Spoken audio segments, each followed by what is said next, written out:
Hello, and welcome to episode number 237 of the LSR podcast. My name is Matt Brown, joined each and every week by the brightest minds in all of the gaming industry. With me, I have my friend and yours, Adam Candee. You can find him on the Twitter machine at Adam Candee, 2 E's, no Y. If you hate yourself, you can follow me at Matt Brown M2.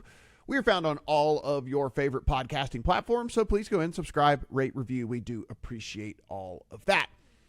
Adam, we're going to talk a little bit about, is anybody actually behind DraftKings and FanDuel? We'll talk a little bit about what we think may or may not happen in Texas, but let's kick things off here with someone who probably has other things he should be worried about, like, I don't know, making sure his organization exists beyond a couple of years from now. But hey, you know, why don't we start talking about sports betting being a problem? Matt is referencing Charlie Baker, the president of the NCAA, who actually was in Las Vegas earlier this week speaking at the National Association of Collegiate Athletic Directors Conference. And let's be clear, that is who he was talking to, and what he was saying was red meat for this particular group, right? But he gave a quote at that conference that said, "I wish sports betting had just stayed in Las Vegas." He went on to further discuss the fact that the NCAA is working to ban college player props in the wake of some of the issues that we've seen in the last couple of years within collegiate sports. Talked about the success they've had in doing it in 4 states thus far, and certainly sounded like someone who's going to be interested in continuing that push state by state for bans on player props at the college level. We've talked about that on this podcast. I think there's room for reasonable debate when it comes to that subject, and probably room for a reasonable compromise in terms of what really needs to be offered in terms of player props on collegiate athletes. The quote, however, about "I wish sports betting had stayed in Las Vegas," it's interesting to me, Matt, because the NCAA, in the wake of the PASPA decision, under Mark Emmert, first was moving a little bit slowly when it came to sports betting, then underwent a significant revamp of its rules in terms of how athletes would be punished for sports betting. And then we saw that the NCAA, within that same time frame, was willing to allow the Final Four to come to Las Vegas, was willing to allow major championships to be there in a way that had never been allowed before. And you can question the wisdom of that if you so choose. But the NCAA, in some ways, appeared to be perfectly happy to move toward Las Vegas, toward the place that Charlie Baker is saying he wished sports betting had stayed. They seem to be perfectly willing to do that. What we've seen now is that with Charlie Baker coming in the last year, his approach toward sports betting certainly seems more measured at the very least. And now it seems like this is probably about the most aggressive quote that I've seen from someone at the NCAA level against sports betting since the PASPA decision. Yeah, I look at this, Adam, and like you said, I mean, look, he's speaking to his audience out there and all of this stuff. But at the end of the day, you know, we're looking at an organization that has much, much bigger issues and much, much more to focus on than sports betting and what sports betting may or may not be doing to the NCAA. I mean, you and I, like we mentioned, there are plenty of different topics that we could have real, nice, rational discussions. Not, I'm over here and you're over here. No, there's probably an answer somewhere in the middle. It's probably a gray area type thing right now. But, you know, we look at this, Adam, and I guess maybe it's just something else to talk about outside of the fact that, I mean, the NCAA is like on its last limbs here. They are no longer more powerful than the conferences themselves. I think you would agree with that as well. If you ask me right now, if the Big Ten and the SEC decided to get together and flip the middle finger to the NCAA, where are fans and fandom and TV rights and all that, where are they going to reside?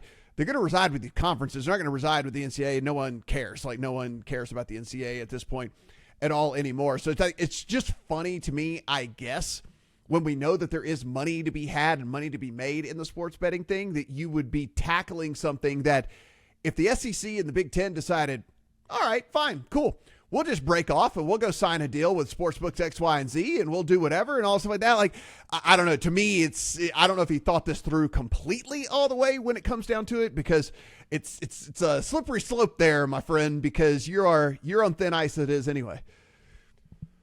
There's a lot coming down the pipe for the NCAA here in the next few years, and some of it could be good, some of it could be bad. I'm not talking about whether or not the organization itself continues to survive, because I think there's always going to be a place for a governing body of collegiate sports in some way. But when we start talking about it, and we start talking about the powerful of the powerful, as you mentioned, the Big Ten, the SEC, and whether they decide to form some sort of super league in which college football in particular breaks out into its own organization, there are going to be those who question, okay, now what is the role of the NCAA when it is not governing that particular championship? And we already know the college football playoff is broken away from the NCAA and is its own entity. But then in an era in which transfers have been opened up, in an era in which players are now able to be compensated for name, image, and likeness, you're talking about the NCAA looking at two of the functions that it regulated very heavily for decades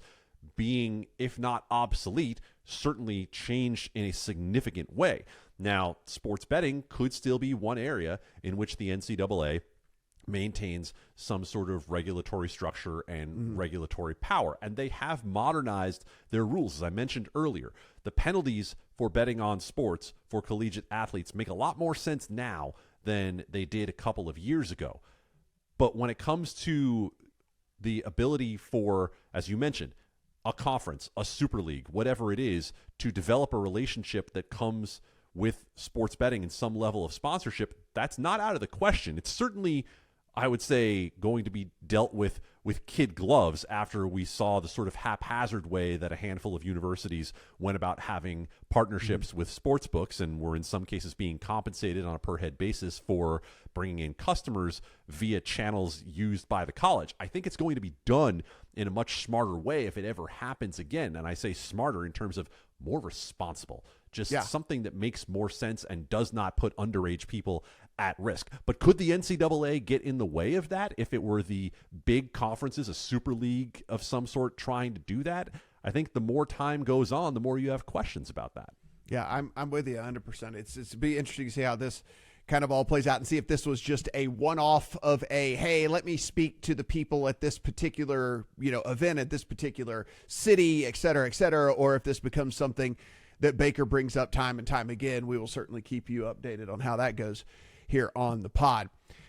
Adam, we know what was, we thought maybe a very outside chance in 2023, Texas getting legalized. We said, okay, it's crazy to think, yes, one of the biggest states in the country only meets every 2 years, so we're dead until 2025. So now all sights were set on 2025. Things were in the works, not even just from a sports betting standpoint, even from a casino gambling side of things, as you guys well know.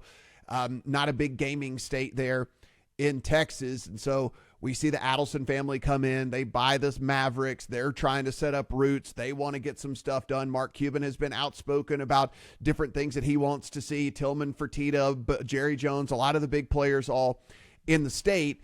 So here we are. We're not that far. I mean, we're June of 2024 right now, Adam. So we're not that far at this point from 2025 where we really will have all of our focus over there on Texas. The 2025 legislative session in Texas is certainly going to be the single most important thing for the industry in terms of expansion potential when it comes to the next 2 years, really. So our Mike Mazzio talked to Brad Alberts, the president of the Dallas Stars, who obviously had a great season this year, making a run deep into the playoffs. But couldn't get it done all the way. I had a futures on them. Couldn't win the damn thing, Adam. God. For those of you who haven't been around for a while like I have, there's no one quite like Hockey Matt. Hockey Matt doesn't get excited about much, but when he does, watch out. Oh, just had one futures ticket out, and that's all I had. Just one. The team couldn't get it done. Anyway, sorry. Well, that's okay. I will talk to Jake Ottinger and see if there's something that we can work out for you there. But Brad Alberts, the president of the Stars, talked last week with Mike Mazzeo and put the odds of passage of Texas sports betting, quote, 50-50 at best, and I'll read you the entire quote here from Brad Alberts. I think it's in the same spot that it was. The same challenges exist, which is a resistant Senate led by the Lieutenant Governor, and I don't think that's changed. Obviously, those same personalities are still in office. I think the momentum of last session, getting it through the House is positive, but you still have to get it through the Senate. I thought the most interesting part of this article actually had to do with what one industry source talked to Mike Mazzeo about, which is that if Donald Trump were to win the presidential election, he then has to, of course, form a cabinet, and Dan Patrick is someone who has been vocal in his support of Trump. Could Dan Patrick, the president of the Senate in Texas, potentially be up for a cabinet position in the Trump administration? If he were no longer lieutenant governor, would it be more plausible for sports betting and or casino legislation to make it through the Texas Senate and thereby the entire Texas state legislature?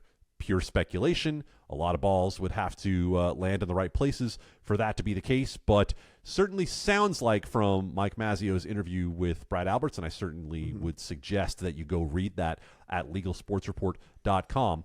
Sounds like still an uphill lift in Texas, despite the fact that a lot of folks felt optimism after the House passage in 2023. Yeah, should there be should Donald Trump get his second term as president there, Adam, one of the things I think to remember too is one of his very top donors also is the Adelson family. So if there is anything to be done that may or may not be in their best interests, you do wonder if that wouldn't be kind of in as part of the deal, I should say.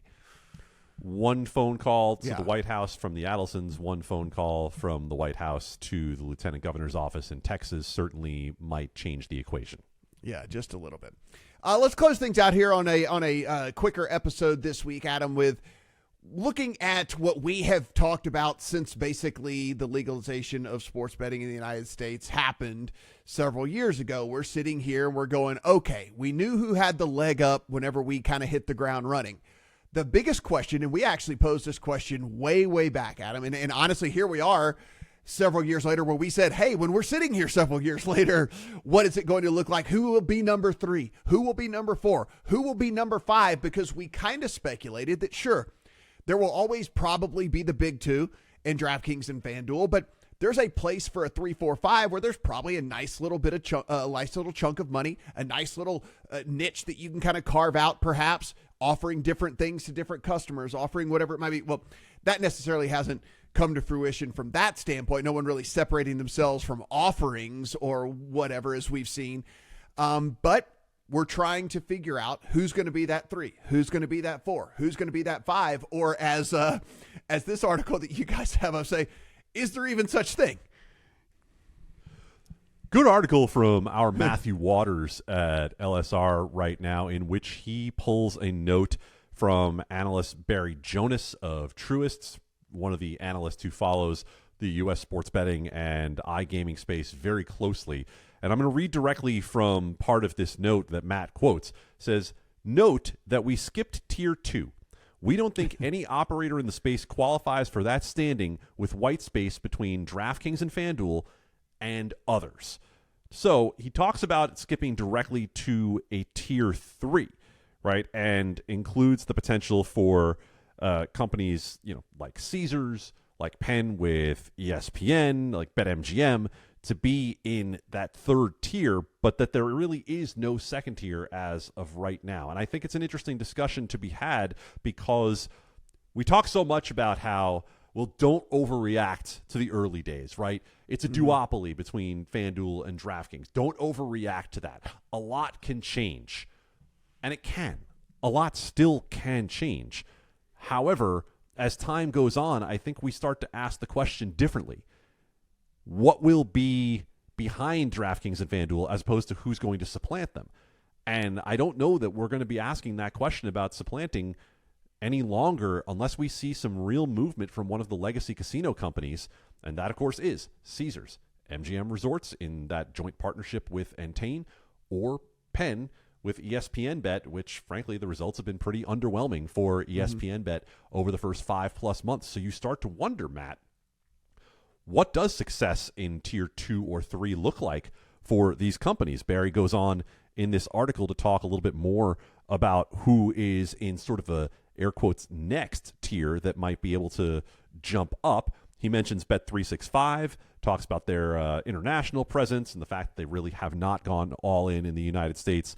Mentions Rush Street and Fanatics as well because of the differentiated offering that Fanatics could potentially have. But beyond the question of who becomes number 3, number 4, and what number 3, number 4 really even is anymore, Matt, I think we can look at a note like this and understand that we might have made the full 90-degree turn into talking about product now, right? Because the biggest thing I think we've seen thus far is that if you don't have a competitive product, DraftKings and FanDuel have already lapped you on that, and it's going to be very difficult to come up with a product that rivals what they have. And it seems consistently when we see the rankings that come out from Eilers and others that DraftKings, FanDuel continue to maintain high-level rankings there. So very interesting article. Go read more of it from Matthew Waters at Legal Sports Report as he breaks down more of the speculation and, I should say, informed analysis from Barry Jonas on what the tiers of operators in U.S. sports betting might look like going forward. You know, the one thing that we have talked about since the get-go here, Adam, that neither one of the big casino groups have leaned into, that we said if there was anything that they could offer that DraftKings and FanDuel could not, it would be the fact that there are the physical experiential stuff that you can offer that you know they just don't have. They do not have physical properties all over the country. They do not have all of these giant resorts and all things like that. Well, here we are several years later. They've not leaned into that at all. I have talked to a couple of different people off the record on all this, and see, you guys can talk to me because I'll say I'm keeping it off the record. I'm never going to mention names. I'm never going to mention whatever. But so I said, why is this? I just don't understand, because whatever is going on right now obviously hasn't moved you rapidly up the board here. So why is this the case? And the explanation I got, and it actually starts to make a little sense, is not every hand within the casino hierarchy scratches the other one's back, right? And so you're sitting here and you have this sports betting side of things, which is different from the casino side of things, which is different from the hotel side of things, which is different from the marketing side of things, which all have their own departments and all have their own agendas and all have their own reasons for doing what they're doing. It seems very obvious to someone like me and you, where it's like, hey, place your first 10 bets of at least $25 and you get a buy one, get one at Excalibur or so, or whatever, place your first 20 bets of at least $25 and you get a free night at Excalibur, and you can tier up from there and ladder up from there and do all of that. Yeah, there is some costs involved to them, but it's still a fairly soft cost to them, giving up a room at Excalibur or Luxor or whatever. And hell, if someone tiers up to where you give them a room at a Bellagio, you should be happy about that because they're a great customer of yours, And so when it comes down to all that, I'm like, it seems like it makes too much sense to me. And then it comes down to the fact that the sports betting arm doesn't necessarily always get along with the casino arm, who doesn't necessarily always get along with the hotel arm. And then the marketing people have their grand plan for how things all should be going and all of this. And so here we are. We just can't get it all figured out. And again, like you said, there is no tier 2 in all this. The only thing that hasn't been tried, it seems like, is something like this, but I don't know if we'll ever even get to that point. Well, interesting you should bring that up, Matt, because you can go to a Monday article on LSR, again by Matthew Waters, in which he was taking notes from the Stifel Cross-Sector Insights Conference, at which Caesars head of sports and online, Eric Hession, was speaking, and they were talking about how their sports betting offering is now competitive at the point where they believe that the loyalty program can really make a difference. Here's a little paraphrase from what Matt wrote about. Said, the platform is at the point where customers who value the loyalty program, which one Stifel analyst says is the best in class, are no longer switching to different apps to place bets. That helps to keep promotional spending low, and we know that's been a goal for Caesars ever since the failed $3,000 bonus offer in New York originally. So it's certainly forefront of the mind, right, for Caesars right now, and maybe it'll be that way for BetMGM before long as well. Yeah, it'll be interesting. I'm glad you brought that up. 'Cause it's one of those things to me where it's kind of like, okay, we're a few years in now. We've tried some things. We've tried whatever. This is the one thing we really haven't tried. Seems all too obvious to, me, the layperson on the outside, but I understand that there's a lot more that goes on behind the scenes with all that. As Adam mentioned, everything we talk about here and more over at LegalSportsReport.com. So please go in, take in all of the great words that Adam and team are putting together over there. And if you haven't done so just yet, go ahead and subscribe to this podcast. We do appreciate that. And if you want to rate and review, so long as it's not like a 3-star, if you're willing to do a 4 or 5, we'll say, yeah, go ahead and do it. Adam, we're cutting it off at 3, right? 3, we'll just say yeah, just go on about your day. If you have a 3-star review, I want you to email me, Adam at LegalSportsReport.com, and tell me the reasons for your 3-star review we can fix them on the podcast before you give us that 3-star review. And let you go in. You can amend what you're thinking and then at least give us a 4 or a 5. We do appreciate all that. Adam Candee, 2 E's, no Y. If you hit yourself, you can follow me at Matt Brown M2. For Adam, I'm Matt. Good luck, and we'll talk to you next week.